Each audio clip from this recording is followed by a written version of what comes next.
luara në kryesin e lëvizjes son, unë do të propozoj sekretar i lëvizjes vetëvendosje që jam, që mandatin e dytë për krijimin e qeverisë t'ja japim nën kryetarit, aktivistit, shokut e mikut ton të afërt e fort besueshëm Glauk Konjufsa.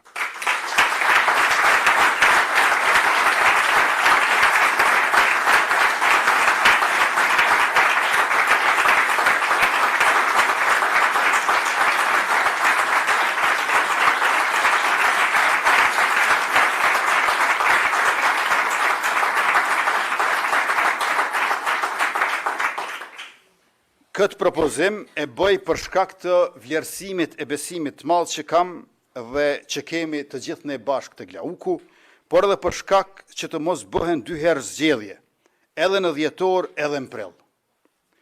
Le të vazhdojmë me kabinetin e njëjtë që kam propozuar, unë marr vendin e Glaukut e Glauku timin, siç edhe jemi dakorduar mbrëm në kryesi bashkë.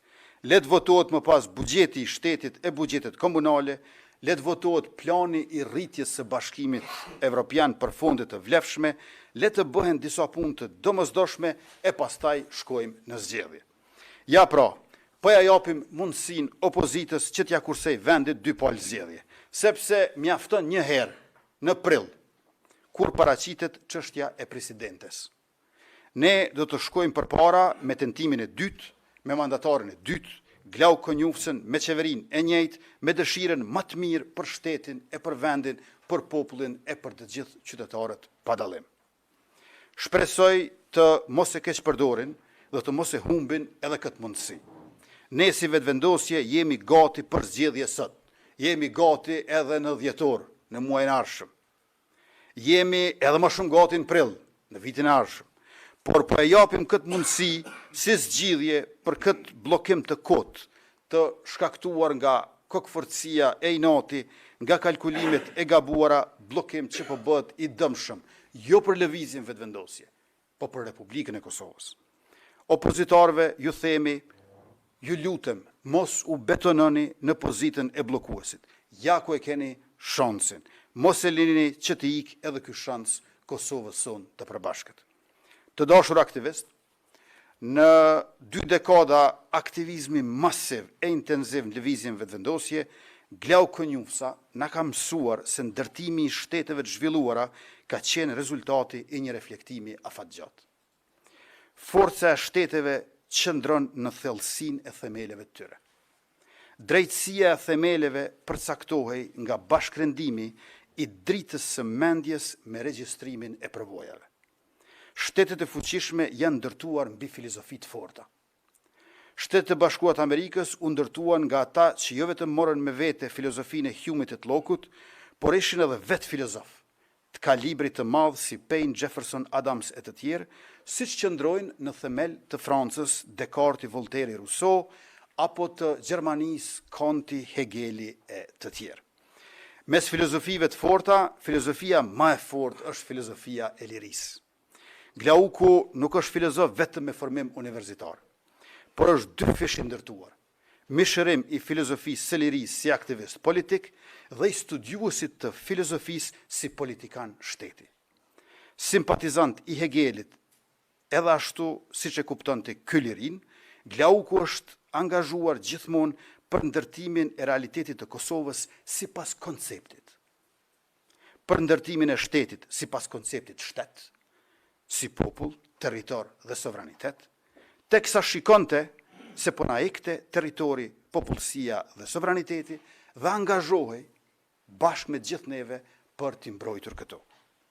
Mbartës i kthjellësisë që në çastet e para të organizatës son, të lëvizjes son, figura e pjekurisë si nënkryetar për vite i lëvizjes son, shembulli i urtësisë si kryetari i Kuvendit të Kosovës, mjeshtër i komunikimit dhe argumentimit si ministër jashtëm i Republikës son, diku te 180 artikuj ka shkruar Glauku, duke përshkruar në detajin më të hollë dhe në horizontin më të lartë ditën dhe fatin e Kosovës e të shqiptarëve mbar. E në ato qindra artikuj, fjalime dhe konferenca, Glauku që prej vitit 2005 ka përshkruar në detajin më të hollë dhe gjithashtu në horizontin më të lartë të dhënën sociologjike dhe kulturore, politike dhe ekonomike, geopolitike dhe historike. Në këto përmasa, reflektimi ai ka treguar se çfarë nevojitet për caktimin e fatit Kosovës. Ne jemi me fat të padiskutueshëm që kemi njohësin e mrekullueshëm të historisë të largët e të afërt. Ne jemi me fat që kemi njeriu bujar në miqësi e në bashkëpunim. Filozofi, histori, drejtësi, mendje ndritura jona, të cilën ja rekomandojmë dashurisë son Kosovës. Të nderuar delegat, në situatën në cilën jemi, të shkohet në zgjedhjen e dhjetor, pa e miratuar buxhetin për vitin 2026 është rrezikim i qëndrueshmërisë së shtetit dhe stabilitetit ekonomik të vendit.